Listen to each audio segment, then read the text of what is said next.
উত্তরাঞ্চলে দীর্ঘদিন ধরে বিদ্যুৎ সংকট একটি বড় সমস্যা। চাহিদার তুলনায় সরবরাহ ঘাটতি থাকায় প্রতিদিনই লোডশেডিংয়ের ভোগান্তিতে কৃষক, ব্যবসায়ী ও সাধারণ মানুষ।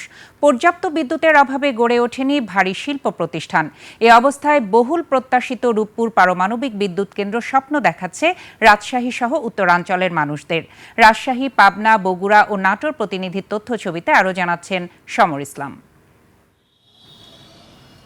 রাজশাহী জেলায় প্রতিদিন বিদ্যুতের চাহিদা প্রায় ১৫০ থেকে ১৬০ মেগাওয়াট।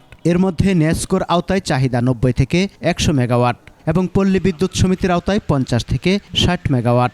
তবে চাহিদার বিপরীতে নেসকো ৩০ থেকে ৩৫% এবং পল্লী বিদ্যুৎ সমিতি ৪০ থেকে ৪৫% কম বিদ্যুৎ পাচ্ছে। একই চিত্র রাজশাহী বিভাগের অন্যান্য জেলাগুলোতেও। প্রতিদিনই লোডশেডিংয়ের যন্ত্রণা পোহাতে হয় সাধারণ মানুষকে। এমন পরিস্থিতিতে মঙ্গলবার পাবনার ঈশ্বরদীতে নির্মাণাধীন রূপপুর পারমাণবিক বিদ্যুৎ কেন্দ্রের ফুয়েল লুট হওয়ায় আশার আলো দেখছেন এই অঞ্চলের মানুষ। এখান থেকে যেহেতু উৎপাদন শুরু হচ্ছে, আমাদের বিদ্যুতের অনেক ঘাটতি এখান থেকে পূরণ হবে। এখানকার জীবনমান উন্নয়নটা কিন্তু আগের থেকে তুলনামূলক আরেকটু বেড়ে যাবে। পাবনার যে বাণিজ্যিক অগ্রগতি এবং প্রসারণের ক্ষেত্রে সেই বিদ্যুৎ যেন কাজে লাগানো হয়, এটাই প্রত্যাশা। উত্তরাঞ্চলের শিল্পায়নের অন্যতম প্রধান বাধা বিদ্যুৎ সংকট। রূপপুর পারমাণবিক বিদ্যুৎ কেন্দ্রে উৎপাদন শুরু হলে নতুন গতি আসবে শিল্প খাতেও। আমাদের ইন্ডাস্ট্রিগুলো চালাতে গেলে পরে সারাদিনে হয়তো ২-৩ ঘন্টা বিদ্যুৎ থাকে না।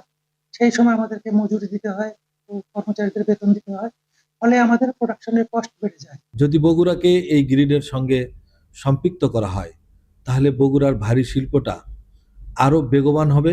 বাংলাদেশের অন্যান্য অঞ্চলের সাথে রাজশাহী অঞ্চলের যে বৈষম্য আছে শিল্পায়ন কারখানার ক্ষেত্রে, এগুলো কমে আসবে।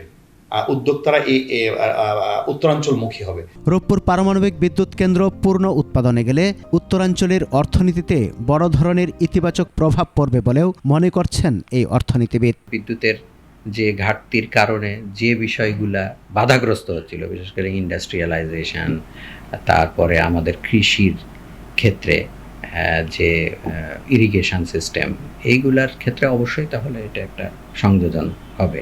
রূপপুর পারমাণবিক বিদ্যুৎ কেন্দ্র থেকে বিদ্যুৎ সরবরাহের জন্য বগুড়া, সিরাজগঞ্জের বাগাবাড়ি ও গোপালগঞ্জে ৩টি গ্রিড নির্মাণ করা হয়েছে। এর মধ্যে বগুড়া ও বাঘাবাড়ি থেকে উত্তরাঞ্চলের ১৬ জেলায় বিদ্যুৎ সরবরাহ করা হবে। সমর ইসলাম, ২১ টেলিভিশন।